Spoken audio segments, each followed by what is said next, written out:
সকলকে আমার আনন্দিত জয়গুরু।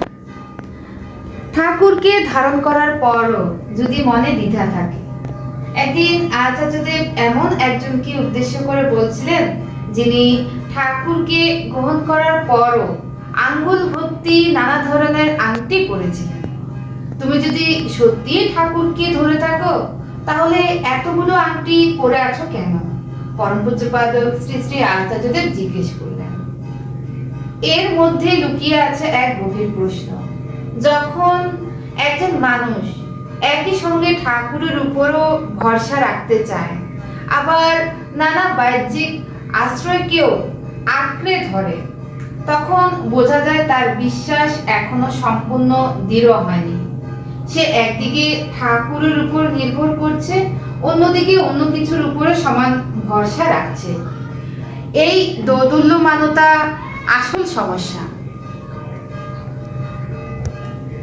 আচার্যদেব বললেন, এটা খুবই কঠিন একটি বিষয়, সহজে বোঝার নয়।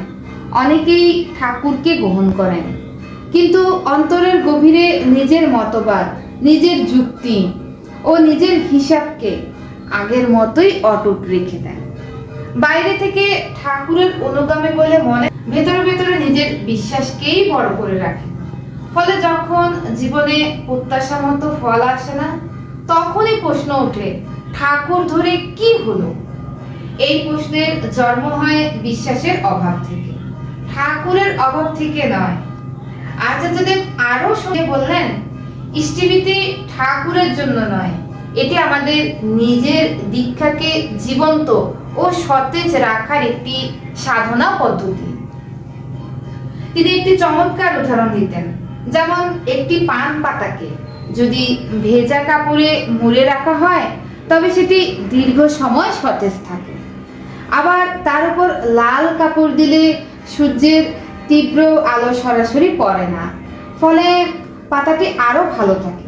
ঠিক তেমনি ইষ্টিভীতি আমাদের অন্তরের দীক্ষা, ভক্তি ও নিষ্ঠাকে সতেজ রাখার একটি নিয়মিত অনুশীলন। এটি ঠাকুরের প্রয়োজনে নয়, এটি আমাদের নিজের আত্মিক জীবনকে রক্ষা করার জন্য। পরম পূজ্যপাদ শ্রী শ্রী আচার্যদেবের খুব সুন্দর এই কথাগুলো আমাদের প্রত্যেকের জীবনের জন্য খুবই গুরুত্বপূর্ণ। সকলেই আমরা আচার্যদেবের এই কথাগুলো মেনে চলার চেষ্টা করব। সকলকে আমার আনন্দিত জয়।